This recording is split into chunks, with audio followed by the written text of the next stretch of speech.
இயேசுவின் உம்மை சொந்தமாக கொண்டதன் பாக்கியமே.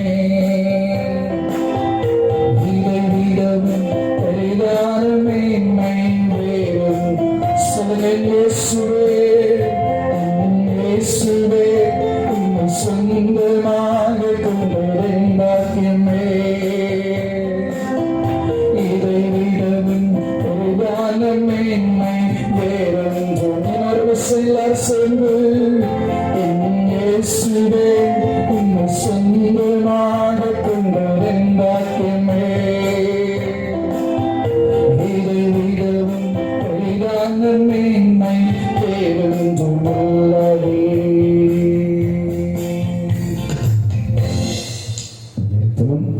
இந்த பைபிள் ஸ்டடிக்கு கடந்து வந்திருக்கிற உங்கள் எல்லாரையும் கர்த்தர் ஆசீர்வதிப்பாராக.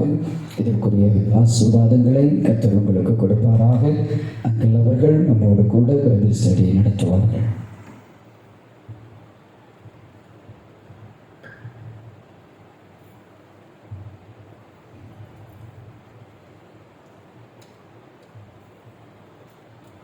ஜெபிக்கிறோம். நல்ல ஆண்டவரே, நன்மையான மாலை வேளையில் உடைய நாமத்தினாலே கூடியிருக்கிறோம். அடியார்களோடு பேச வேண்டுமா ஜெபிக்கிறேன். வந்த வண்ணமாக அல்ல ஆண்டவரே, புதிய காரியங்களை கற்றுக்கொண்டு என்னுடைய வாழ்க்கையில் அபியாசப்படுத்தத்தக்கதாக பரிசுத்த ஆவியானவர் எங்களை வழி நடத்த வேண்டுமா ஜெபிக்கிறேன். அடியனை மறைத்து வெளிப்படுங்க. அருமையான சபையாருக்காய் மாஸ்டர் ஐயா அவர்களுக்காக நன்றி செலுத்துகிறேன். இந்த வாய்ப்பினை தந்தமைக்காக நன்றி ஆண்டவரே. இதன் மூலம் நாங்களும் எங்களுடைய சபையும் எங்களுடைய குடும்பங்களும் சுபிட்சம் அடைய வேண்டுமாச்சு. காரியங்கள் இப்படி இருக்கிறதா என்று தினந்தோறும் ஆராய்ந்து பார்த்த ஜனங்களைப் போல நற்குணசாலிகளாய் மாற நிறைய ஜனங்களைப் போல எங்களை மாற்ற வேண்டுமாச்சு. ஆளுகை செய்து இந்த இயேசுவின் மூலம் அல்லேலூயா. மீண்டுமா இந்த வாய்ப்பினை தந்தமைக்கு நன்றி செலுத்திவிட்டு பழைய ஏற்பாடு பகுப்பாய்விலே போய் கொண்டு இருக்கிறோம். நான் ஃபாஸ்ட்டாக போகிறத பார்த்தா நினச்சேன் இது கஷ்டம். ஏன்னா நிறைய முக்கியமான காரியங்களை நம்ம விட்டு விட்டு கடந்து செல்லுவோம். அதனால் அங்கங்கே நான் முக்கியமான இதுகளை உங்களுக்கு எடுத்து கொடுத்துட்டு அப்படி போய்கொண்டே இருக்கேன். இதனால முதல் 5 புத்தகங்களை எழுதியது யார்? மோசே. அதுக்கு பேர் என்ன பேர்? பழைய ஏற்பாட்டு அந்த புத்தகங்களுக்கு பேர். அந்த 5 புத்தகங்களும் சேர்த்து ஏதாவது தெரியுமா? இருக்காது. தோரா. தோரா தோரான்னா சிஸ்டர் சொன்னது எபிரேய பதம். அதுக்கு பேர் போதகங்கள். தமிழ்ல நமக்கு 5 ஆகமங்கள். இந்த பேரு ஆமா, அந்த 5 ஆகமும் இங்க கொடுத்துருக்கோம் பாருங்க. இந்த ஆதியாகமும் யாத்திராகமும் லேவியராகமும் உபாகமும் மேலே பார்த்து இருக்குது. ஏன் அப்படி போட்டிருக்கேன்னா, ஆதியாகமத்தில் கதை நடந்து கொண்டே இருக்கும். ஆதியாகமத்தில் 16 யோசேப்பு எகிப்துக்கு போகிறது வரை கதை சம்பவங்கள் சரித்திரம் ஓடிக்கிட்டே இருக்கு. அது மாதிரி யாத்திராகமும் சரித்திரம் ஓடிக்கிட்டே இருக்கும். ஆனால் லேவியராகமோ ஒரு இடத்துல உட்கார்ந்துருக்கும் போது ஆண்டவர் மோசையோடு பேசுகிறது தான் லேவியராகம். புரியுதா? யாத்திராகமத்தில் வழிபாட்டு கூடாரம், ஆலயம் எப்படி கட்டப்பட வேண்டும், ஜனங்கள் எப்படி பலி செலுத்த வேண்டும், ஆலயம் கட்டுறது எல்லாவும் யாத்திராகமத்தில் கொடுக்கிறார். லேவியராகமத்தில் மலைக்கு மேலே மோசை இருக்கும் பொழுது ஆண்டவர் என்ன கற்றுக் கொடுக்கிறார்? அந்த ஆலயத்திற்குள்ள எப்படி நுழைய வேண்டும் என்று உட்கார்ந்து இருக்கும் பொழுது கற்றுக் கொடுக்கிற பாடங்கள் தான் லேவியர். லேவியர் ஏன் லேவியராகவும் லேவியர்களுக்கு என்று எழுதப்பட்ட லேவியர் யாரு? ஆசாரிய ஊழியம் செய்கிறவர். லேவியர்கள் ஆசாரியர்கள், ஆலயத்தில் ஊழியம் செய்கிறவர். அடுத்தது எண்ணாகமத்தில் முக்கியமா எண்ணாகம்னா வனாந்தரத்தில் கடந்து போறது. எண்ணாகமத்தில் கொடி பிடிச்சிட்டு போவாங்க. எண்ணாகமும் நீங்க பிகினிங்ல எல்லாம் வாசித்தீங்கன்னா 1ஆம் அதிகாரத்தில் ஒரு கணக்கெடுப்பு, 26ஆம் அதிகாரத்தில் ஒரு 2 கணக்கெடுப்பு உண்டு. இந்த 2க்கும் நடுவில் 40 வருஷம் ஆகிவிடும். எண்ணாகமத்துல வாசித்தீங்கன்னா என்ன எப்படி இந்த அணிவகுத்து வனாந்தரத்துல பயணம் செல்லுகிறாங்கன்னு சொல்லுகிற புத்தகம் தான் எண்ணாகமம். எண்ணிக்கையின் ஆகமும் எண்ணாகமும் எப்படி இவங்க போனாங்க, யார் யார், ஒவ்வொரு கோத்திரத்துக்கும் ஒரு கொடி இருக்கும். 12 கோத்திரத்துக்கும் ஒரு கொடி இருக்கும். அந்த கொடியை பிடித்து கொண்டுதான் வனாந்தரத்துல பயணம் பண்ணி போகிறாங்க. எண்ணாகமத்துல தான் அது இருக்குது. அது எண்ணாகமத்துல கடைசி ஒரு 3-4 அதிகாரம் தான் 40 வருடங்களுக்கு உண்டான சம்பவங்கள் எழுதப்பட்டிருக்கிறது. அப்புறம் மோவாபிய தேசத்துக்கு அந்த பள்ளத்தாக்குல போய் சேர்றாங்க. இது ஞாபகம் இருக்கா? எத்தனை பேருக்கு இந்த படம் ஞாபகம் இருக்குது? இங்க என்ன கடல் இருக்குது? என்ன கடல்? கலிலேயா கடல். அங்க என்ன கடல் இருக்குது? சவக்கடல். இந்த ரெண்டையும் இணைக்கிறது என்னது? என்ன நதி? யோர்தான் நதி. அப்புறம் அங்க என்ன இது இருக்குது? கீழே யூதேயா, அடுத்தது சமாரியா, மேல கலிலேயா. இந்த 3 ஞாபகம் வச்சுக்கணும். இப்போ புரியுதா? இப்போ அந்த இடத்துல தான் இந்த பக்கம் யூதேயா இருக்குதுல்ல, இதுக்கு கொஞ்சம் மேல நடுவில் சமாரியாவுக்கு நேரம் அந்த பக்கம் தான் மோவாபிய பள்ளத்தாக்கு, அந்த சித்திம் பள்ளத்தாக்குன்னு சொல்லுவாங்க. அங்க போய் உட்கார்ந்து இருக்கும் பொழுது அங்க மோசே இந்த சந்ததிக்கு சொல்லுகிற காரியம்தான் உபாகமம். இங்க கதை ஓடல.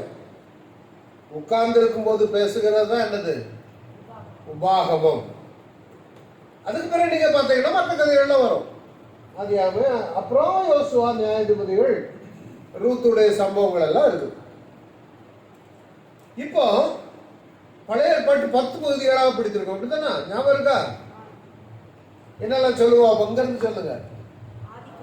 ஆதிகாலம், கோத்திர பிதாக்களின் காலம், அடுத்தது எய்த்திய அடிமைத்தனம், எங்க இருக்கு வனாந்திர பயணம்? எத்தனாவது பாயிண்ட்? வனாந்திர பயணம். அடுத்தது தேசங்களை சுதந்திரித்த காலம், நியாயாதிபதிகளின் காலம், ஐக்கிய ராஜ்ய காலம், விளவப்பட்ட ராஜ்யம், சிறையிருப்பின் காலம். இது அவ்வளவுமே நம்ம ஓல்ட் டெஸ்ட்மெண்ட்டை கம்ப்ரஸ் பண்ணி கொண்டு வந்துடும். ஆதி காலம்னு உடனே என்ன இருக்குது? ஆதி காலத்துல என்னெல்லாம் இருக்கும்? முதல்ல சிற்ஷிப்பு. அப்புறம் ஆதியாகமத்துல என்னெல்லாம் இருக்கு சொல்லுங்க. டக்குனு சொல்லுங்க. ஆதியாகமத்துல என்னெல்லாம் இருக்கு? ஓரளவுக்கு நோவா கதை இருக்குது. வேற ஆபிரகாம் கதை இருக்குது. Very good. ஆபிரகாம், ஈசாக்கு, யாக்கோபு, யோசேப்பு. அப்படிதானே? வேற 11ஆம் அதிகாரத்துல பாபேல் கோபுரம். இந்த ஒவ்வொரு ஞாபகம் வைக்கணும். கோத்திர பிதாக்கள்னா என்னென்ன ஞாபகம், எய்த்திய அடிமைத்தனம்னா என்ன ஞாபகம் வரும்னு பகிரணும் உங்களுக்கு. இப்படிதான் எய்த்திய அடிமைத்தனத்துல என்னெல்லாம் நடந்துச்சுது. வனாந்திர பயணம் எண்ணாகமம். எண்ணாகமம் படிக்கும் போது என்னமா சொல்றீங்களா? இல்லையா? என்ன வனாந்திர பயணம் நம்ம எண்ணாகமம் படிக்கும் போது வரும். அடுத்தது தேசங்களை சுதந்திரத்து காலம், அந்த பக்கம் இருக்கு 5. இந்த டிவியில பாதி. 6வது வந்து நியாயாதிபதிகள் காலம். இதெல்லாம் பின்னால ஒவ்வொரு காலம் போகும்போது விளக்கமான எடுக்க போறோம். ஐக்கிய ராஜ்ய காலம். நீங்க பைபிளை வாசித்தீங்கன்னா உங்களுக்கு ஓரளவுக்கு புரியும். ஆனா இந்த மாதத்துல இருந்து அடுத்த மாசம் நான் வர்றது வரை ஒரே ஒரு அசைன்மெண்ட் உங்களுக்கு தரப்போறேன். தயவுசெய்து எல்லாரும் யாத்திராகவும் மாத்திரமாவது வாசிக்க. எத்தனை யாத்திராகமத்துல எத்தனை அதிகாரம் இருக்கு? 40. சரியா? அப்போ ஒரு நாளைக்கு எத்தனை அதிகாரம் போடலாம்? 1 வச்சா எத்தனை 30. ஒரு கூட ஒரு 10 வருது. 1.5 அதிகாரம் போடுங்க. சரியா? ஒரு மாசம் தான் தரேன். ஒரு மாசத்துல வாசிக்க முடியுமா? முடியாதா? அப்ப நான் இன்னைக்கு எடுக்கிறது உங்களுக்கு நல்லா புரியும். இதை மீண்டும் பகுப்பாய்வு பண்ணும்போது ஆதி காலத்துல சிற்ஷிப்பு இருக்குது, மனுஷனுடைய வீழ்ச்சி, வெள்ளம், அதான் நோவாவுடைய சம்பவம், பாபேல் கோபுரம். இதெல்லாம் எதுல எழுதப்பட்டிருக்குது? இதுல நோவாவுடைய பேழை சம்பவத்தை நீங்க பார்க்கணும். 6ஆம் அதிகாரத்துல இருக்குது. நோவாவுடைய பேழை குறித்து நீங்க என்ன கற்றுக் கொடுக்குறீங்க? டக்கு டக்குன்னு எடுக்க போறேன். இன்னைக்கு நோவாவுடைய பேழை 6ஆம் அதிகாரத்துல இருக்குது. ஆண்டவர் அந்த நோவாவுடைய அந்த பேழைக்கு தான், அந்த பேழைக்கு சைஸ் புரியுதா? இந்த பக்கம் பச்சையா இருக்குது, என்ன தெரியுமா? Football ground. இந்த பச்சை கலர்ல படம் இருக்குது, என்னது? அப்ப நோவாவுடைய பேழையுடைய சைஸ் எத்தனை? 2 இது பாதி தான் வருது. அப்ப எத்தனை ஃபுட்பால் கிரவுண்டு நீளம்? 2 ஃபுட்பால் கிரவுண்டு கிட்ட வருது. அவ்வளவு பெரிய பேழையை உண்டு பண்ணினார். ஏன் நோவாவை தேவன் தெரிந்து கொண்டார்? அந்த நாட்கள்ல பாவம் பெருகிட்டு ஆண்டவர் ரொம்ப விசனப்பட்டாரு. எதுக்காக நான் மனுஷன் உண்டு பண்ணேன்னு சொல்லி, இல்லையா? ஆனா ஏன் நோவாவை தேவன் தெரிந்து கொண்டார்? சத்தமா நீ அதுதான் 6:9 வாசிக்க. தேவன் நோவா தன் காலத்தில் இருந்தவர்களுக்குள்ளே நீதிமானும் உத்தமானுமாய் இருந்தால் நோவா தேவனோடு கூட. இந்த பேழையில இருந்து ஒரு சம்பவத்தை, சின்ன ஒரு இதுதான், அதை சொல்லிவிட்டு அடுத்ததுக்கு போறேன். பேழைக்குள்ளாக நோவா போனான், குடும்பம் போனாங்க, எல்லாம் போனாங்க. கதவை அடைச்சது யாரு? தேவன் கதவை அடைத்தார். நோவாவுடைய சம்பவம் 6, 7, 8 இருக்குது. 9 வரை வரும். நோவாவுக்கு எத்தனை பிள்ளைகள்? 3 பேர். Shem, Ham, Japheth. அதனுடைய சேமுடைய சந்ததி தான் பின்னாடி ஆசீர்வதிக்கப்பட்ட சந்ததி. 10ஆம் அதிகாரத்தில் பார்த்தீங்கன்னா அந்த ஒவ்வொரு நாடுகளிலும் எங்க போய் இவங்க சிதறடிக்கப்பட்டாங்க அப்படின்னு சொல்லப்பட்டிருக்கு.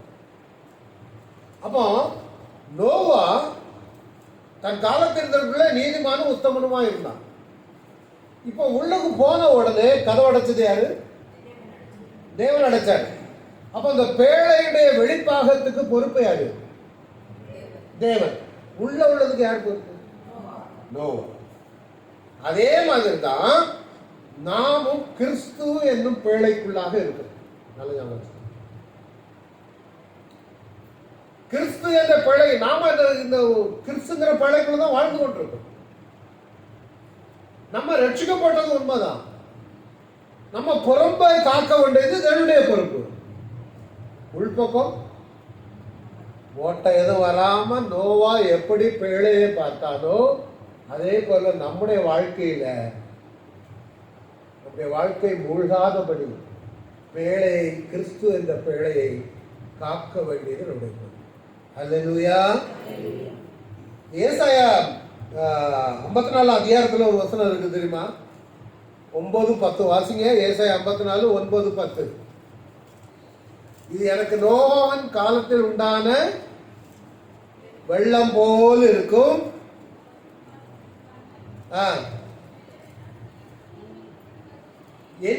இனி பூமியின் வருவதில்லை என்று நான் ஆணையிட்டது போல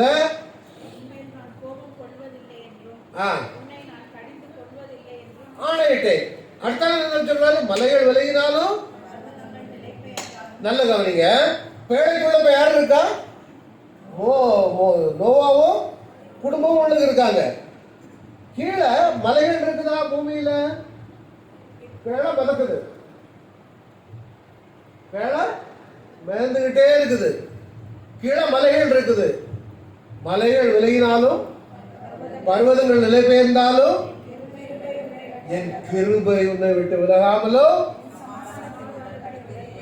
அப்ப எந்த சமாதானத்தின் உடன்படிக்கை நிலை பெயராலும் இருக்குன்னா, நோவாவுக்கோ கர்த்தருடைய கண்களில் கிருபை கிடைத்தது. அப்ப நோவா பேழைக்குள்ள போன உடனே கர்த்தருடைய கண்கள்ல கிடைத்த கிருபை விலகவே விலகு. மழை போயிட்டு பர்வதங்கள் நிலை பெயர்ந்தது. உள்ளுக்கு கட்டாமுடான்னு சத்தம்லாம் கேட்டிருக்கோம். ஆனா ஆண்டவர் உடன்படிக்கை பண்ணார். அந்த உடன்படிக்கை நிறைவேற. அதே மாதிரி நம்முடைய வாழ்க்கையில கிறிஸ்து என்ற பிழைக்குள்ள இருக்கும் பொழுது பிரச்சனைகள், உபத்திரவங்கள், பாடுகள், வேதனைகள் வந்து கொண்டேதான் இருக்கும். ஆனா அந்த கிருபை உங்களை விட்டு விலக. அல்லேலூயா. அந்த கிருபை விலகவே விடாதுங்க. அவர் உடன்படிக்கை பண்ணி இருக்கிறார். என்ன உடன்படிக்கை? அவர் வருவார், அவர் நம்ம அழைத்து செல்வார். அந்த நம்மோடு பண்ண உடன்படிக்கை ஒரு நாளும் நிலை பெயராது. நோவா இந்த பேழையை பார்த்த உடனே நீங்க ஞாபகம் வைத்துக் கொள்ள வேண்டியது, கிருபை விலகும், மலை விலகும், பர்வதங்கள் நிலை பெயரும், சமாதானத்தின் உடன்படிக்கை நிலை பெயராமல் இருக்கும் என்று உண்மையில் மனதிருகிற கர்த்தர் சொல்லுகிறார். அடுத்தது கோத்திர பிதாக்களின் காலம், ஒரு முக்கியமான காலம். இந்த கோத்திர பிதாக்களின் காலம் எங்க இருக்குது? இரண்டாவது. இதுல முக்கியமா ஆபிரகாம், ஈசாக்கு, யாக்கோபு. ஆபிரகாமுக்கு என்ன சொன்னார் ஆண்டவர்? உன் தேசத்தையும் உன் இனத்தையும் உன் தகப்பனுடைய வீட்டை விட்டு புறப்பட்டு நான் காண்பிக்கும் தேசத்துக்கு போ. அடுத்த என்ன சொன்னாரு? நான் உன்னை பெரிய ஜாதியாக்கி, 12ஆம் அதிகாரம், ஆதியாகமம் 12ஆம் அதிகாரம் 1-3 வரை, நான் உன் பேரை பெரிய ஜாதியாக்கி உன்னை ஆசீர்வதித்து உன் பேரை பெருமைப்படுத்துவேன். அடுத்தது எல்லாம் சேர்ந்து வாசிப்புமா? நீ ஆசீர்வாதமா? 3ஆம் வசனம், உன்னை ஆசீர்வதிக்கிறவர்களை உன்னை சபிக்கிறவரை பூமியில் உள்ள அம்சங்கள் எல்லாம் யாருக்கு சொன்னாரு? இன்னைக்கு பூமியில் உள்ள அம்சங்கள் எல்லாம் யார் மூலமா ஆசீர்வதிக்கப்பட்டிருக்கு? அவருடைய சந்ததி யார்? இப்போ பூமியில நாம. ஆனா லிட்டரலா பாத்தீங்கன்னா யாரு? இஸ்ரவேல் ஜனம். இன்னைக்கு பூமியில் உள்ள ஜனங்கள் எல்லாம் அவர்கள் மூலமா ஆசீர்வதிக்கப்பட்டு கொண்டிருக்கிறாங்க. எந்த பொருளை எடுத்தாலும் இஸ்ரவேலுடைய கண்டுபிடிப்பு தான் நமக்கு. ஆனா நமக்கு அந்த ஆசீர்வாதம் எப்படி வந்துச்சுன்னா இயேசு கிறிஸ்து மூலமாக வந்து நம்முடைய சீன்ல இயேசுவ பூமியில இருந்து இயேசு அப்படி எடுத்துட்டோம்னா நம்ம இங்க கூடி இருக்கிறதுல அர்த்தம் கிடையாது, வேதாகமத்துக்கு அர்த்தம் கிடையாது, ஆசீர்வாதத்துக்கு அர்த்தம் கிடையாது. இஸ்ரவேல் அந்த கோத்திரத்துல அந்த சந்ததியில வந்து பிறந்தாங்க. அவங்க ஆசீர்வாதத்தை அனுபவித்துக் கொண்டிருக்கு. இன்னைக்கு நீங்க உலகத்தை இன்னைக்கு ஆட்டி கொண்டிருக்கிறது யாரு? மாத்துண்ட நாடு, சின்ன நாடு, கடுகு போல இருக்கு. பயந்துட்டா. இப்ப அண்மையில இந்த வாரம் நடந்த சம்பவங்களெல்லாம் பார்த்தா உலகமே நடுங்கிட்டு இருக்கு. என்னடா இது, இவன் என்ன பண்றானே தெரியலையே. அதுல இருந்து ஆபிரகாம், ஈசாக்கு, யாக்கோபு, ஒரு எப்ரேயர் என்ற ஒரு ஜாதி உருவானது. இதெல்லாம் ஆக்சுவலா நான் வருஷ கணக்கில் எடுக்கிற பாடங்கள் ஆதியாகமம் எல்லாம். உங்களுக்கு அப்படியே பாஸ்தா கொஞ்சம் தட்டி எடுத்து கொண்டு வர. முதலாவது அந்த எப்ரேயர் என்ற வார்த்தை ஆதியாகமத்துல தான் வந்துச்சு. சோ இவங்களெல்லாம் ஆதியாகமத்துல இருக்குது. அடுத்தது எகிப்திய அடிமைத்தனம். எத்தனாவது கட்டம்? எந்த கட்டம்? 3வது கட்டம். அப்படிதானே? எகிப்திய அடிமைத்தனம். எகிப்துல இஸ்ரவேலர்கள் இருக்கிறாங்க. அங்க எகிப்தில் அடிமைத்தனம். வேற 10 பாதைகள். இந்த எகிப்திய அடிமைத்தன காலத்துல இவ்வளவு சம்பவங்கள். இதெல்லாம் எதுல இருக்குதுன்னு நினைக்கிறீங்க? இந்த புத்தகத்துல யாத்திராகமம். சரிங்களா? இதுல முக்கியமாக 10 வாதைகளை குறித்து பார்க்கிறோம். இந்த 10 வாதைகளை ஒவ்வொன்றா எடுக்கணுமானா 2 மாசம் ஆகும். நம்ம எல்லாம் எடுக்கணும் இல்லை. ஆனா உங்களுக்கு தேவைக்காக நான் ஃபாஸ்டா கொண்டு வந்திருக்கேன். நதி வந்து நதி நீர் ரத்தமானது அல்லது குருதியானதுன்னு சொல்லுவாங்க. தவளைகள் எகிப்தை மூடியது. எகிப்து எங்கும் பேன்கள், எகிப்து எங்கும் வண்டுகள் வந்துச்சுதான். கால்நடைகள், கொள்ளை நோய், இதெல்லாம் நீங்க யாத்திராகமா 7ஆம் அதிகாரத்துல இருந்து பார்த்தா தெரியும். அங்க இஸ்ரவேலர்களும் இருக்கிறாங்க. நல்ல கவனிங்க. கால்நடைகளுக்கு கொள்ளை நோய். எங்க உள்ள கால்நடைகளுக்கு? எந்த மிருகங்கள்லாம் செத்துச்சு? எகிப்தில் உள்ள. அங்க இஸ்ரவேலர்களுக்கு மிருகங்கள் இருந்துச்சா? அது செத்துச்சா? இல்ல. காடுகள் மூடும் போது இஸ்ரவேலர்களுக்கு மூடல, யாருக்கு மூடிச்சது? எகிப்தியர்களுக்கு மூடிச்சது. ஆலங்கட்டி மழை வந்துச்சு, வெட்டுக்கிளி வந்துச்சு.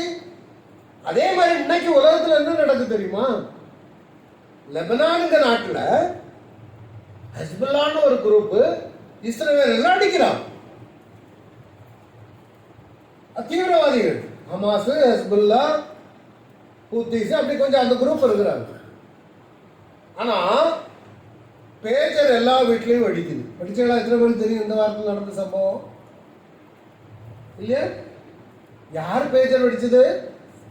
தீவிரவாதிகளுடைய பேஜர் மாத்திரம் தான் வெடிச்சு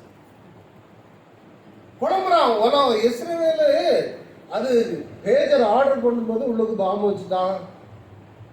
எத்தனாயிரம் பேஜர் எங்க கொண்டு வச்சான் தெரியல அவங்களுக்கு.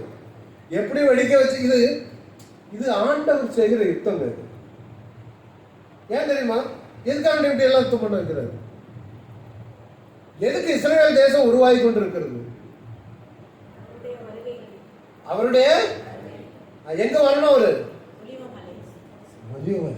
இஸ்ரவேல் தேசத்துல வந்து இறங்கி 1000 வருட ஆட்சி நடக்கணும். அதுக்கு சுத்தி உள்ள ஜனங்கள் எல்லாம் பழைய ஏற்பாட்டில் எதிரிகள் எல்லாம் தோற்கடிச்சாங்க இல்லையா? அதே மாதிரி இந்த நாட்கள்ல தேவன் ஆயத்தப்படுத்திக் கொண்டு நம்ம இவைகளை குறித்து நம்ம அறிந்திருக்க வேண்டும். கடைசி தலைப்பிள்ளை சங்காரம் அதான் தலைப்பிள்ளை சங்காரம். ஃபர்ஸ்ட் பார்ன்ஸ் எய்த்தில் உள்ள முதல் பிள்ளைகள் எல்லாம் மறிச்சு போனாங்க. அது எது? ஆனா இஸ்ரவேல்ல மறிச்சாங்களா பிள்ளைகள்? அது எதை குறிக்குது? ஆண்டவர் கடைசி அவங்களை வெளியே கொண்டு வரும் பொழுது அவங்க பஸ்கா பண்டிகை கொண்டாடுகிறாங்க. அது எப்படி அடையாளப்படுத்தினாங்க? தலைப்பிள்ளை எல்லாம் சாகாம இருக்கிறதுக்கு என்ன செய்தாங்க? ஆட்டுக்குட்டியுடைய ரத்தத்தை எங்க பூசினாங்க? நிலைக்கால். எந்த வீட்டுல எல்லாம் ரத்தம் பூசப்பட்டிருந்ததோ அந்த வீடுகள்ல யாரும் நுழையல, சங்கார தூதம் நுழையவில்லை. 12ஆம் அதிகார யாத்திராவும் இது இவைகள் எல்லாம் உங்களுக்கு இந்த இதுல மொத்தமா கொடுத்துருக்கிறேன். இது உங்களுக்கு வாசிக்க முடியாது, ஆனா உங்க மொபைல்ல பாத்துக்காங்க வசனம். சரிதா? இப்போ இந்த பஸ்காங்கிறது வந்து தலைப்பிள்ளை சங்காரத்திலிருந்து தொடங்குகிற பஸ்கா பண்டிகை. பஸ்கா வந்து அங்க விடுதலையாகி வருகிறது. முதல் பிள்ளை, முதல் பேரானவன் காக்கப்படுகிறான். எந்த ஒரு வீட்டுல பஸ்கா அடிக்கப்படுகிறதோ, யாருடைய வாழ்க்கையில பஸ்கா பங்கு பெறுகிறார்களோ அவர்கள் காக்கப்படுவார்கள். எல்லாருமே ஃபர்ஸ்ட் பார்ன் தான். இப்போ எங்க அப்பாவுக்கு அப்பா எனக்கு யாரு? தாத்தா தானே. சரி, இப்போ உங்க சிஸ்டர் இருக்காங்க, கிளாரா இருக்காங்க. உங்க அப்பாவை இயேசு அப்பான்னு கூப்பிடுவீங்களா? இல்லையா? ஏசப்பா இல்லையா? இயேசு நமக்கு அப்பா தானே. அப்போ ஜெபா இயேசு உங்களுக்கு யாரு? தாத்தால வரணும் உங்களுக்கு.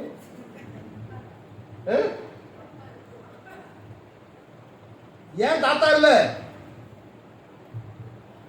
நம்ம எல்லாருமே முதல் பேரானவங்க. ஏசப்பாவுக்கு முதல் பிறந்த பிள்ளைகள் எல்லாருமே நான் தாத்தாங்கிறனாலேயோ என் பிள்ளைக்கு தாத்தாவோ கூட்டமோ கிடையாது. இயேசு எங்க அப்பாவுக்கும் இயேசு அப்பா. யாரெல்லாம் இயேசுவை சொந்த ரட்சகராக ஏற்றுக்கொள்ளுகிறார்களோ அது நிலைக்கால்களிலே ரத்தம் பூசப்படுவதற்கு சமாதான் பஸ்கா பண்டிகை. பஸ்கா பண்டிகை இதுதான். இது என்னது? பஸ்கா பண்டிகை. நிலைக்கால்கள்ல ரத்தம் பூசப்பட வேண்டும். வேதாகமத்துல மொத்தம் 7 பண்டிகைகள் உண்டு. எத்தனை? 7 பண்டிகை. 7 பண்டிகைகளும் நிறைய பண்டிகை. 7 பண்டிகைகளும் ரொம்ப முக்கியமானவை. இந்த 7 பண்டிகைகள் 3 மாதங்களிலும் வரும். உங்களுக்கு ரெஃபரன்ஸ் கொடுத்து 3ஆம் மாதத்துல பஸ்கா பண்டிகை, புளிப்பில்லா அப்ப பண்டிகை முதற்கதி 3ஆம் மாசம். அதுல இருந்து 50வது நாள்ல பெந்தேகோஸ்தே பண்டிகை. பெந்தேகோஸ்தே பண்டிகைன்னா யாருக்கு பெந்தேகோஸ்தேன்னு பேரு? பெந்தேகோஸ்தே பண்டிகைன்னா என்ன? வெள்ளை வேஷ்டி, வெள்ளைச்சாலை, மீசை இல்லாம இருந்தா பெந்தேகோஸ்தே. பெந்தேகோஸ்தேன்னா என்ன சொல்லுங்க சீக்கிரம். பெருகிற நாள். பெந்தேகோஸ்தேன்னா 50வது நாள். பெண்டே மீன்ஸ் 50வது நாள். 50வது நாள்ல அப்போஸ்தலர் 2ஆம் அதிகாரத்துல பரிசுத்த ஆவியானவர் பொழிந்தருளப்பட்டார். அதே மாதிரி இந்த பண்டிகை பஸ்காவில இருந்து 50வது நாள்ல கொண்டாடப்படுகிற ஒரு பண்டிகை தான் பெந்தேகோஸ்தே பண்டிகை, ஒரு அறுப்பின் பண்டிகை. அதுல இருந்து 7ஆம் மாசம் வந்தீங்கன்னா 7ஆம் மாசத்துல 3 பண்டிகை வரும், முக்கியமான பண்டிகை. ஒண்ணு எக்கால பண்டிகை, எக்காலம் ஊதுவாங்க 1ஆம் தேதி. 10ஆம் தேதி பாவ நிவர்த்தியின் பண்டிகை, பாவங்கள் நிவர்த்தி செய்யப்படுகிற பண்டிகை. இதெல்லாம் லேவியராகமம் 16ஆம் அதிகாரம், 23ஆம் அதிகாரம், பாகமம் 28, நிறைய இடங்கள்ல அங்கங்கே இருக்கு. ஆனா முதலாவது பண்டிகை, முக்கியமான பண்டிகை பஸ்கா பண்டிகை தான். அது இஸ்ரவேலர்கள் எகிப்திலிருந்து வெளியில் வந்த நாள். அவர்கள் எப்படி அடிமைத்தனத்திலிருந்து வெளியில் வந்தார்களோ அதே போல நாமும் பாவ அடிமைத்தனத்திலிருந்து வெளியே வந்ததுதான் பஸ்கா இந்த ஆடு நமக்காக அடிக்கப்பட்டது. அதுலயும் ஒரு மெத்தட் இருக்குது. 12ஆம் அதிகாரம், யாத்ராகமம் 12ஆம் அதிகாரம் பார்த்தீங்கன்னா வீட்டிற்கு ஒரு ஆடு அடிக்கப்பட வேண்டும். அடுத்தது பார்க்க வேண்டியதுல பார்த்துக்காங்க, அந்த ஆடு எப்படி இருக்கணுமா? பழுதற்ற ஆடும் ஆணும் 1 வயது உள்ளதுமா இருக்க வேண்டும். இந்த ஆடு இருக்கு பாத்தீங்களா, பெத்லஹேம் ஆடுன்னு அன்னைக்கு ஒரு தடவை எடுத்தங்க, ஞாபகம் எடுத்தனா? பெத்லஹேம் ஆடுக்கு விசேஷம் என்ன? பெத்லஹேம் அப்பத்தின் வீடு. பெத்லஹேம் ஆடு ஸ்பெஷலா வளர்ப்பாங்க. எதுக்கு தெரியுமா? எருசலேம் தேவாலயத்தில் பலியிடுவதுக்கு. அந்த ஆடை சாப்பாட்டுக்கெல்லாம் பண்ண மாட்டாங்க. அந்த ஆடு பழுதற்றதும் ஆணும், அது பழுதற்ற ஆடா இருக்கணும். சும்மா எல்லா ஆடையும் கொண்டு போய் இது பண்ண முடியாது. ஊர்ல எல்லாம் காணிக்கைக்கு மோசமான ஆடு, ஒரு ஆடு சிக்காயிட்டுன்னா நினைச்சுவாங்க கோயிலுக்கு நேர்ந்துருவோம் அப்படின்னு. மோசமானதான் ஆடு கோயிலுக்கு கொடுப்பாங்க. இது அப்படி இல்லை, ஆண்டவருக்கு செலுத்துகிறது பழுதற்ற ஆடா இருக்கு. 14ஆம் தேதி, ஆவி மாதம் 14ஆம் தேதி அடிக்கப்பட வேண்டும். பழுதற்ற ஆடு நமக்கு யாரு? இயேசு கிறிஸ்து. அல்லேலூயா. அடுத்தது ரத்தம் நிலைக்கால்களில் தெளிக்கப்பட வேண்டும். ராத்திரி மாம்சத்தை நெருப்பில் வச்சுட்டு புளிப்பில்லாத அப்பத்தோடு கசப்பான கீரையோடு புசித்து விரைவாக ஓடணும். நீங்க அதெல்லாம் 12ஆம் தேதி வீட்டில் போய் படிங்க. அடுத்தது எப்படி அதை புசிக்க வேண்டும்? அறைகளில கச்சையை கட்டி, காலில் பாதரட்சி, கையில் தடி பிடித்து தீவிரமாய் புசிக்க வேண்டும். இது பஸ்கா பண்டிகை. அடுத்து 20ஆம் அதிகாரத்தில் என்ன கொடுத்தார்? யாத்திராகமம் 20, 10 கட்டளைகள் இல்லையா? நான் போன தடவை எடுத்தேன். 10 கட்டளைகள்ல அது போக 10 கட்டளைகள் போக 613 கட்டளைகள் இருக்குது. எவ்வளவு இருக்குது? இந்த 613ல 248 கட்டளைகள் இதை செய், மீதி 365 கட்டளைகள் செய்யாதே. எது செய்யணும்? எத்தனை கட்டளை? ஆமா, செய்யாத வருஷத்துக்கு 365 கட்டளை. அப்படின்னா என்ன? ஒரு நாளைக்கு ஒன்று வச்சு ஒரு வருஷத்துக்கு கரெக்டா இருக்கு. எது ஜாஸ்தியா இருக்குது? செய்யாததான் ஜாஸ்தியா இருக்கு. ஏன்னா அதுதான் நிறைய பண்ணிக்கிட்டு. அப்போ 10 கட்டளைகள் போக 613 கட்டளைகள் மொத்தம் வேதாகமத்தில் இருக்குது. இந்த 10 கட்டளைகளையும் உங்களுக்கு ஃபாஸ்டா நான் கொடுத்துட்றேன். நீங்க வீட்டில் போய் பாருங்க. வேற தேவர்கள் உண்டாயிருக்க வேண்டாம், விக்கிரகத்தை உண்டாக்க வேண்டாம், கர்த்தருடைய நாமத்தை வீட்டில் வழங்காத, ஓய்வு நாளை பரிசுத்தமாக ஆசரிக்க நினைப்பாயாக, தாப்பனின் தாயையும் கனம் பண்ணுவாயாக, கொலை செய்யாத, என்ன இருக்குது, விபச்சாரம் செய்யாத, களவு செய்யாத இருப்பாயாக, பிறனுக்கு விரோதமாய் பிறனுக்குள்ள யாதொன்றையும் இச்சையாது இருப்பாயாக. இப்போ ஒரு 20 நிமிஷத்துல அடுத்தால ஒரு யாத்ராகமத்துல 3வது ஒரு முக்கியமான சம்பவம். யாத்ராகமத்திற்குள்ள என்னெல்லாம் இருக்கு சொல்லுங்க. முதல்ல வாதைகள், அதுதான் வாதைகள். அப்புறம் 20ஆம் அதிகாரத்துல கட்டளைகள். சரியா? அதே அதிகாரத்திற்குள்ள வழிபாட்டு கூடாரம். நான் போனதுவே சொன்னேன் 25:8 நான் உங்கள் மத்தியில் வாசம் பண்ணும்படிக்கு எனக்கு ஒரு இடத்தை. அது எதில் கொடுக்கப்பட்டிருக்கு? யாத்திராகம். யாத்திராகத்துல அப்படியே சம்பவங்களை சொல்லிக்கிட்டே இருக்கு. அந்த யாத்திராகத்துல எப்படி நீ ஆலயம் கட்ட வேண்டும், வழிபாட்டு கூடாது. இதை குறித்து நீங்க பாத்தீங்கன்னா யாத்ராகமத்துல இருக்கு, லேவியராகமத்துல இருக்குது, எண்ணாகமத்துல, உபாகமத்துல இருக்கு. இந்த வழிபாட்டு கூடாரத்தை பற்றி எத்தனை பேருக்கு தெரியும்? சரி, நான் எடுத்துறேன் கேள்வியில இருக்கு. வழிபாட்டு கூடாரத்துக்கு இன்னொரு பேர் என்ன? ஆசரிப்பு கூடாரம் இல்லையா, வழிபாட்டு கூடாரம் அல்லது ஆசரிப்பு கூடாரம். 25 இருந்து யாத்ராம 25 இருந்து கிட்டத்தட்ட 40 வரை இருக்கு. இதுக்கடையில 32வது அதிகாரத்துல வந்தீங்கன்னா இடையில ஒரு சின்ன ஒரு சம்பவம் இருக்குது. அது என்ன சம்பவம்? கண்ணுக்குட்டி சம்பவம். இந்த சம்பவம் மலையில போயிருக்கும் போது கீழே யார் கண்ணுக்குட்டி பண்ணிட்டா? ஆரோனுடைய தலைமையில கண்ணுக்குட்டி பண்ணிட்டான். அது வேற ஒரு கதை. 25வது அதிகாரம் பிகினிங்ஸ்ல ஆண்டவர் எப்படி செய்யணும், டென்ட் இந்த வழிபாட்டு கூடாரம் எப்படி செய்யப்பட வேண்டும் என்று சொல்லுங்க, ப்ளூ பிரிண்ட். அடுத்தது மோசே அதை எப்படி செய்து முடித்தான். இதுல முக்கியமா வழிபாட்டு கூடாரத்துல 3 பகுதிகள் இருக்கு. இதுதான் நம்ம சர்ச்சு ஞாபகம் வச்சுக்காங்க. இது எங்க பார்த்துருக்கு? நம்ம சர்ச்சு கிழக்க பார்த்துருக்கு. சூரியன் இதுதான் உங்க வழிபாட்டு கூடாரமும் கிழக்க பார்த்து தான் இருக்கு. அந்த நாட்கள்ல பழைய ஏற்பாட்டுல ஜனங்கள் பாவம் செய்த போது தன்னுடைய முதுகை, இங்கதான் தேவ பிரசன்னம், ஆலயத்தை சொல்லிக்கிட்டு அப்புறம் வர கிழக்கு பகுதி சூரிய திசையை பார்த்து இருக்கிறது தான் வழிபாட்டு கூடாரம். இதான் இந்த பக்கம் இருக்கு பாருங்க, இதுதான் கிழக்கு பகுதி என்ட்ரன்ஸ். இங்க இருந்து பிறகுதான் மகிமை இறங்குது. இதை சுத்திலும் பாளையம் இருக்கு. பாளையம்னா என்னது? கேம்ப். என்ன பாளையம்? ஒவ்வொரு கோத்திரம் இருப்பாங்க. எத்தனை பகுதி இருக்குது? இல்ல வெளிப்பிரகாரம், பரிசுத்த தலம். சரி, இப்போ வெளியே இருக்குல்ல காம்பவுண்ட் வால் சுத்தி, அதான் வெளிப்பிரகாரம். நீங்க எல்லாம் உட்கார்ந்துருக்க இடம் என்ன இடம்? பரிசுத்த. இது என்னது? நான் இருக்கிற இடம் வெளிப்பிரகாரத்துல. அங்க ஆலயத்திற்கு வெளியே தான் ஆடெல்லாம் வெட்டும். இந்த வெளிப்பிரகாரத்துல ஆலயம் வெட்டுவாங்க. அங்க செவரு கிடையாது. இங்க நம்ம வீட்டுல வாசல் தானே இருக்குது. அந்த வாசலை திறந்து உள்ளுக்கு வந்த உடனே ஆடு அங்க வந்து நிக்கணும். ஆடை கொண்டுட்டு, நல்ல ஒரு ஆடை கொண்டு வந்து மனுஷன் நிக்கணும். பாவ நிவர்த்தி செய்யணும். இன்னைக்கு காலையில பாச கூட சொன்னாங்க, வருஷத்துல ஒரு முறை பாவ நிவர்த்தி செய்யணும். எதுக்குன்னா சுத்திலும் ஜனங்க வாழ்றாங்கல்ல, ஆண்டவர் என்ன சொன்னாரு? அவர்கள் மத்தியில நான் இருக்கணும்னு ஆசைப்படுறேன்.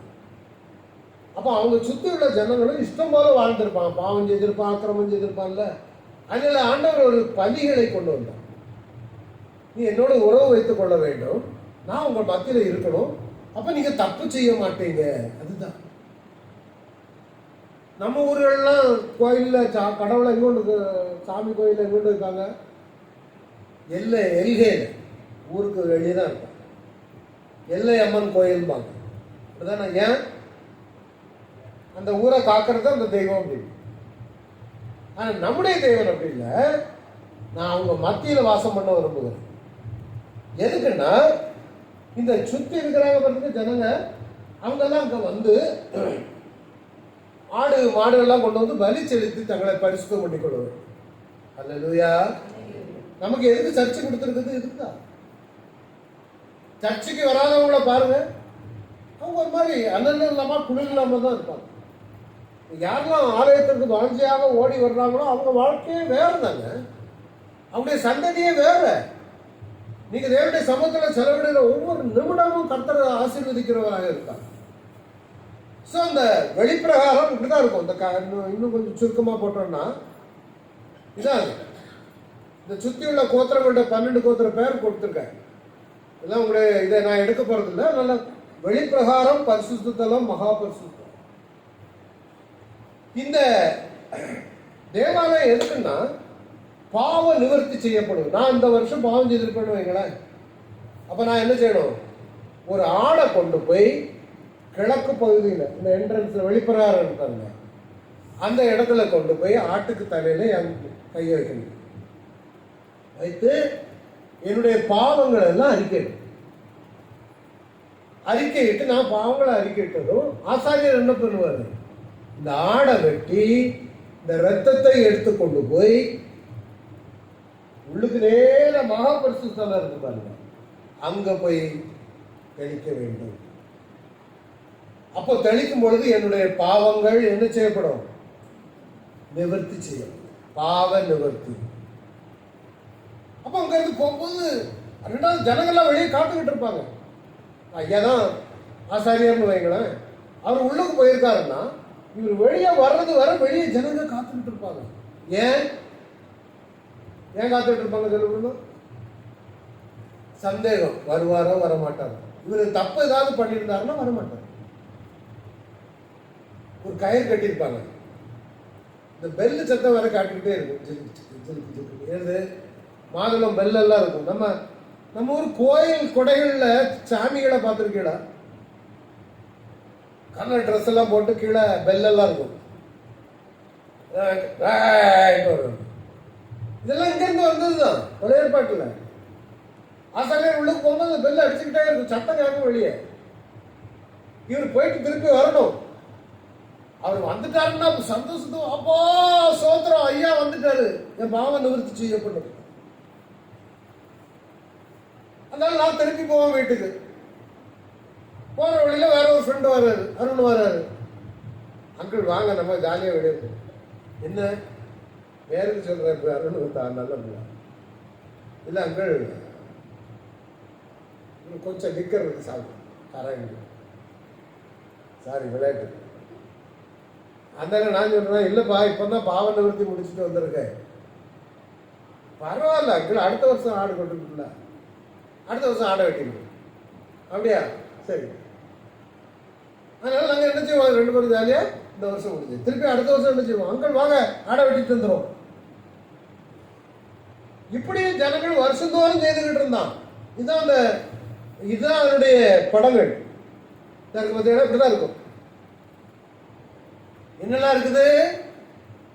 இது மகா பரிசுத்தலம், பரிசுத்த தலம். இந்த மகா பரிசுத்தலத்துல தான் குத்து விளக்கு இருக்கும், இது சமூக தப்பம், தூபப்பீடம், இந்த மூணு இருக்கும். உள்ளுக்கு இங்க உடன்படிக்கை பெட்டி இருக்கு, இந்த இடத்துல இதான் உடன்படிக்கை பெட்டி, இந்த ஆர்கன் இருக்கு. அங்க என்ன இருக்கும்? ஒரு பக்கத்துல சமூக தப்பம், இந்த பக்கத்துல என்ன இருக்கும்? குத்து விளக்கு. உள்ளுக்கு என்ட்ரு பண்ணும்போது அங்கிருந்து வரும்போது இடது பக்கத்துல குத்து விளக்கு, இது குத்து விளக்கு, சமூக தப்பம், தூபபீடம் இருக்கு. இது பரிசுத்தலத்தில் இருக்கு. இங்க உடன்படிக்கை பெட்டி இருக்கு. இதுதான் முக்கியம். இதுல மூணுக்கு ஒரு வித்தியாசம் இருக்குது. வெளியுள்ள இடத்துக்கு பேர் என்ன சொன்னேன்? இது இது வெளிப்பிரகாரத்துக்கு லைட் இருக்குமா இருக்காதா? வெளிப்பிரகாரத்தில் என்ன இருக்கும்? சூரிய வெளிச்சம் தான் இருக்கும். பரிசுத்தலத்தில் என்ன வெளிச்சம் இருக்கும்? குத்து விளக்கு வெளிச்சம் இருக்கும். புரியுதா? ஆனால் மகா பரிசுத்தலத்துல விளக்கு கிடையாது, தேவனே வெளிச்சம். அல்லேலூயா. எத்தனை பேர் இந்து கோயில் உள்ளுக்கு பார்த்துருக்கீங்களா?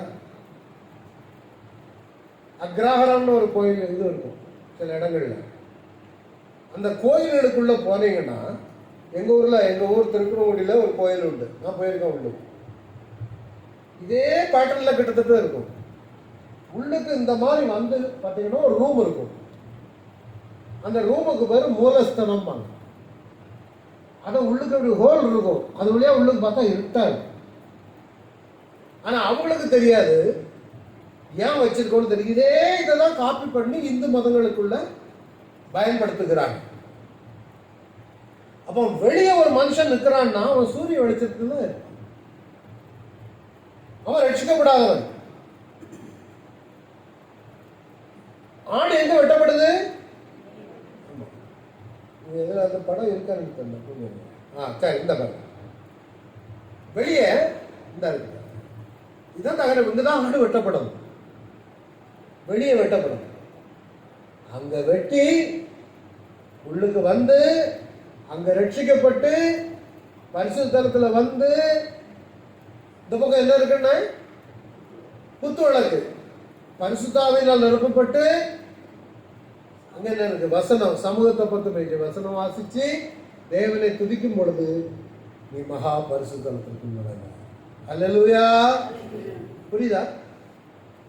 அப்போ இந்த தகன பலிபீடத்துல ஆடு வெட்டப்பட வேண்டும்.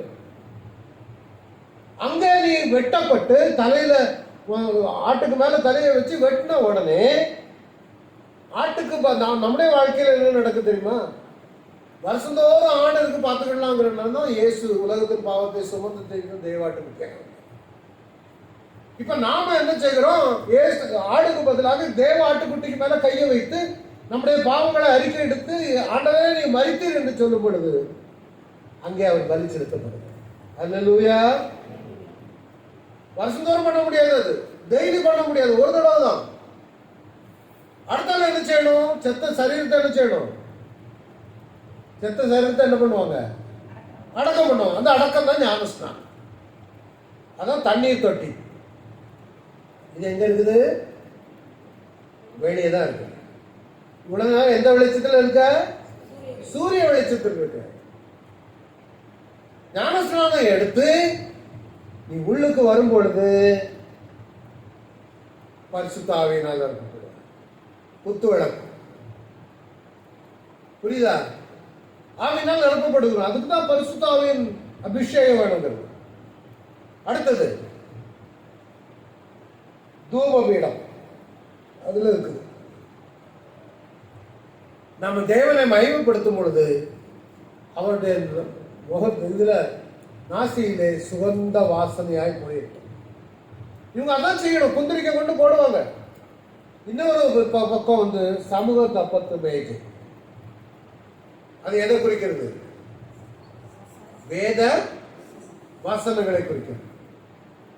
எவனொருவன் இவெல்லாம் தாண்டி வருவானோ அவன்தான் மகா பரிசுத்தலத்திற்குள் நுழையணும். இதுதான் மகா பரிசுத்தம். இதுதான் உடன்படிக்கை பெட்டி. தெரியுதா? உடன்படிக்கை பெட்டி. இந்த உடன்படிக்கை பெட்டி ஏதாவது என்ன தெரியுமா? இதுக்குள்ள என்னெல்லாம் இருக்குது? ஆரோனுடைய துளிர்ந்த கோல், மன்னா பாத்திரம், 10 கட்டளை. அதான் இந்த இருக்கு. அப்புறம் இந்த உடன்படிக்கை பெட்டிக்கு மேல 2 தூதர்கள் இருக்கு. கேருபீன்கள் செய்றாங்க. இங்கே வெளிச்சம் கிடையாது, தேவனை வெளிச்சமா. அப்படியானால் நீங்க அங்க உங்களை பலியாக செலுத்தும் பொழுது சூரிய வெளிச்சத்தில் தான் நீங்க இருப்பீங்க. ஜபத்துக்கு ரொம்ப முக்கியமான ஒரு காரியம் இது. நீங்க அங்க அடிக்கப்படணும். ஞானஸ்நானம் பெற்றாதான் இந்த பிரசவத்திற்குள்ள வர முடியும். நீ ஒரு ஆசாரியனாக மாற முடியும். இதையும் தாண்டி இங்க வரும் பொழுது உங்களுடைய முகம் பிரகாசமாக. அல்லேலூயா. எப்போ உங்களுடைய ஜப வாழ்க்கையில இந்த 3 பகுதியை தாண்டி கடந்து வரும். அங்க மாம்சம் இருக்கும். இங்க வந்து ஆத்மா இருக்குது. இது சரிபடணும். ஆவியில இருக்கணும். மோசே மலையிலிருந்து வரும்பொழுது அவருடைய முகம் என்ன செய்து? பிரகாசித்தது. இந்த ஆசாரியனை குறித்து சொல்ல தெரியுமா? கிழக்கு பகுதியில் ஆசாரியன் வருவான். ஆசாரியனுக்கு ஆடையை குறித்து யாராவது படிச்சிருக்கீங்களா? ஆசாரியனுக்கு ஸ்பெஷல் ட்ரெஸ். நான் தான் சொன்ன இந்த நம்ம ஊர் பூசாரிகள்லாம் போடுவாங்கல்ல, இதான் அந்த ட்ரெஸ். இதுல மார்பதக்கங்கள்லாம் இருக்கும். 12 கல்லு பதிச்சிருப்பாரு. இப்போ ஏன் 12 கல்லு? 12 கோத்திரம். ஒரு கோத்திரத்துக்கு ஒரு கல்லு. அந்த கல்லு எப்படி இருக்கும்? ஷைனிங் அடிக்குமா? இவர் எங்க வந்து நிற்காரு? கிழக்க பார்த்து நிற்கும் போது என்ன செய்யும்? சூரிய வெளிச்சம் படும் பொழுது பிரகாசிக்கும். ஆசாரி இப்படிதான் இருப்பாரு. இந்த ட்ரெஸ் இப்படிதான் இருக்கணும். ஒவ்வொரு முறையும் ட்ரெஸ்ஸை மாத்தி இவளை அங்கங்கே போய் இது பண்ணுவாங்க. இப்போ ஆசாரியர் வழக்கமா என்ன பண்ணுவாருன்னா, இங்க இருக்காரு பாருங்க ஆசாரியர், தெரியுதா? இங்க இருந்து ஆடை வெட்டி இருக்கு பாருங்க, இந்த ஆட்டினுடைய ரத்தத்தை கொண்டு போய் இங்க இருந்து எங்க போறாரு? வேற எங்க போறாரு? போய் அங்க கொண்டு போய் 7 தரம் அந்த ரத்தத்தை உடன்படிக்கை பெட்டி மேல, இந்த உடன்படிக்கை பெட்டி மேல தெளிக்கும் பொழுது இவர்களுடைய பாவங்கள் நிவர்த்தி செய்யும். உங்களுடைய வாழ்க்கையில் இது ரொம்ப ஒரு முக்கியமான சம்பவம். வேதாகமத்துல யாத்ராமத்துல கொடுத்திருக்காரு. இனி நீங்க தயவு செய்து யாத்ராம புத்தகத்தை வாசிங்க, உங்களுக்கு நல்லா புரியும். லேவியராகமம் என்ன சொல்லுதுன்னா, இது உள்ளுக்கெல்லாம் போறதுக்கு நிறைய மெத்தட் இருக்குது, சும்மா போக முடியாது. இந்த ஆசாரியன் எப்படி ஆடை வெட்டணும், அவன் எப்போ குளிக்கணும், அவன் குடும்பம் எப்படி இருக்கணும், ஆடை எப்படி தேர்ந்தெடுக்கணும், எங்க கொண்டு வரணும், எல்லாத்தையும் குறித்து சொல்லுவதுதான் லேவியராகமம். அங்க கதை ஓடாது, இன்ஸ்ட்ரக்ஷன்ஸ் தான் ஓடிக்கிட்டு இருக்கு. லேவியராகமம் நான் அடுத்த மாதம் லேவியராகமத்துக்குள்ள கொஞ்சம் எடுப்பேன். நீங்கள் அடுத்த மாதம் லேவியராகமத்தை முடிச்சுட்டு வரோம். எத்தனை பேர் வாசிப்பீங்க இந்த ஒரு மாதத்தில்? அல்லேலூயா. வாசிப்பீங்க இருக்கும்.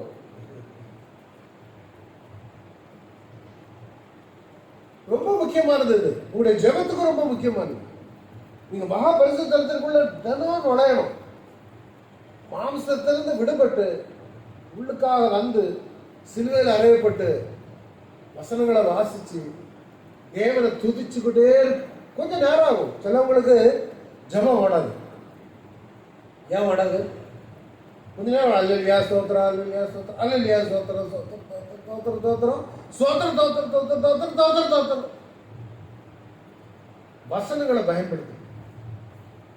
இங்க நம்ம ஜபத்துல நம்ம பிள்ளைகள்லாம் ஜப வீராங்கனைகள் வீராங்கனைகள் நிறைய பேர் நல்ல நம்ம சபையில ரொம்ப முன்னேற்றம் பயங்கர. சில சபைகள்ல ஓடாது, தோத்திரம் தோத்திரம் பாசு அடி அடிப்பார், அதெல்லாம் முடிஞ்சது. அது இல்லை, நம்ம வசனங்களோடு ஜபிக்கும் பொழுது ஜபிக்க ஜபிக்க ஜபிக்க ஜபிக்க ஒரு கட்டத்துல இங்க நுழைஞ்சிருவோம் வசனம். ஆனால் முகம் நீங்க ஜெபிச்சுட்டு வரும்போது பார்த்தீங்கன்னா முகம் பிரகாசிக்காது. அந்த மாம்சத்திலிருந்து விடுபடணும், பரிசுத்த ஆவியினால் நெருப்பப்படணும். இங்க வரும்பொழுது தேவனே வெளிச்சமாக இருப்பார். அல்லேலூயா. அங்க வந்து ஆசாரியர் வந்து லைட் எல்லாம் கொளுத்தி வைப்பார், நல்லா ஜாலியாக தான் இருக்கும். சர்ச்சுக்கு வரும்போது நல்லா தான் இருக்கும். ஆனா இங்க இவரு உங்க முகத்தை கொளுத்த முடியாது, இவரு உங்களை முகத்தை பிரகாசிக்க வேண்டும் வைக்க முடியாது.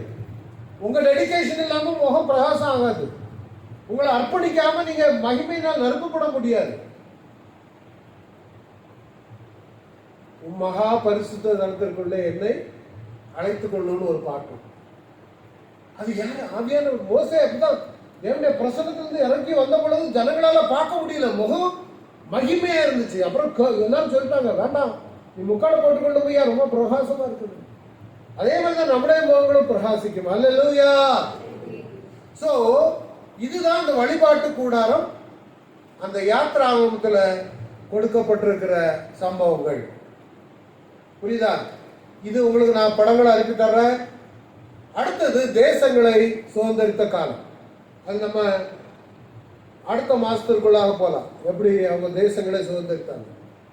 ஆனா இதுக்கு இடையில லேவியராகமம் இருக்குது. கர்த்தருக்கு சித்தமானால் நான் அடுத்த மாதம் அது லேவியராகமத்துல என்ன இருக்குன்னு எடுப்பேன். ஆனா நீங்க திரும்ப இன்னைக்கு போய் வாசித்து இதுக்கு இடையில 32 அதிகாரம் என்ன வாசிங்க, யாத்ராகமம் 32.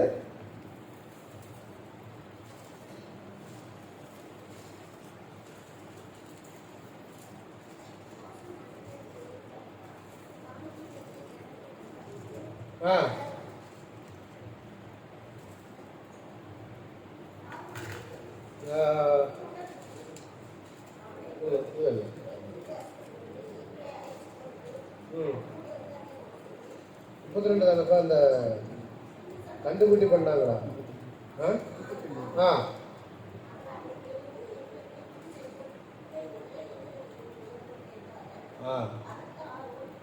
அதற்கு ஆரோன் உங்கள் மனைவிகள் குமாரத்தினுடைய காதையில் இருக்கிற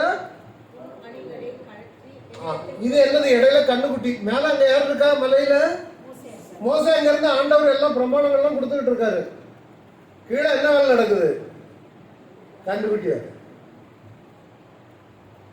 கண்டுக்குட்டியாக நம்ம பண்ணிருக்கோம். ஆவியினால் நிரப்பப்பட்டிருக்கிற நாம் தேவனுக்கு அர்ப்பணித்து வாடும் பொழுது நம்முடைய முகங்கள் பிரகாசம். நல்ல ஞாபகம் வச்சுக்காங்க, கிறிஸ்து என்ற பிழைக்குள்ளாக வாழ்ந்து கொண்டிருக்கிறோம். தேவன் நமக்கு கற்பனைகள் நிறைய கொடுத்துரு, இது செய்யாத இது செய். பெண்ணை வச்சு மார்க் பண்ணிக்கிட்டே வாசிங்க. இப்போ உங்களுக்கு தெரியும் ஓரளவுக்கு ஆதியாகமத்துல என்ன இருக்குது, யாத்ராகமத்துல என்ன இருக்கு, டக்குன்னு சொல்லுங்க. முதல்ல வாதைகள், வேற என்ன இருக்குது? 10 கட்டளைகள். அப்புறம் ஆசரிப்பு 32ஆம் அதிகாரத்தில் கண்டுபிடி. அதுக்கப்புறம் ஆசரிப்பு கூடாரம் எப்படி செய்து முடிக்கப்பட்டது. ஜெபிக்கலாம். எல்லாம் சேர்ந்து ஆண்டவரே, இந்த வார்த்தையின் வழியாக நாங்கள் உருவாக்கப்பட வேண்டுமா சொல்லி இந்த மகா பரிசுத்தத்துக்குள்ளே நாங்கள் நுழைந்து சென்று மகிமையை காணத்தக்கதாக எங்களையும் சபையாரையும் ஆயத்தப்படுத்த வேண்டுமா சொல்லி தொடர்ந்து உங்களுடைய நாமம் மகிமைப்பட வேண்டும். வந்த ஒவ்வொருவரையும் ஆசீர்வதிங்க. அல்லேலூயா. எல்லாரும் தலையில கைகளை வைத்து ஆண்டவரே நிரப்புங்க, மகிமையால் நிரப்புங்க. இந்த மகா பரிசுத்தத்துக்கு உங்களை அழைத்து நன்றி. அந்த ஒவ்வொருவரையும் ஆசீர்வதிக்க வேண்டிய தேவைகளை சரி பிரச்சனைகளோடு வந்திருக்கலாம். I rebuke every sickness in the name of Jesus. I pray for their healing. பூரண விடுதலை கட்டளை எடுக்கிறார். குடும்ப பிரச்சனைகள், இந்த பிரச்சனைகளை எடுத்து போட வேண்டுமாச்சு. ஆளுகை செய்ய பின்மாறிய பொழிதல் வேண்டும். ஆசீர்வதி தம்முடைய ஜனங்களை ஆசீர்வதிப்பது நிச்சயப்பர் அற்புதத்திற்கான பேசும் மூலம் என் ஆத்மாவை கட்டளை உங்களுடைய என் ஆத்மாவை தேங்க்யூ.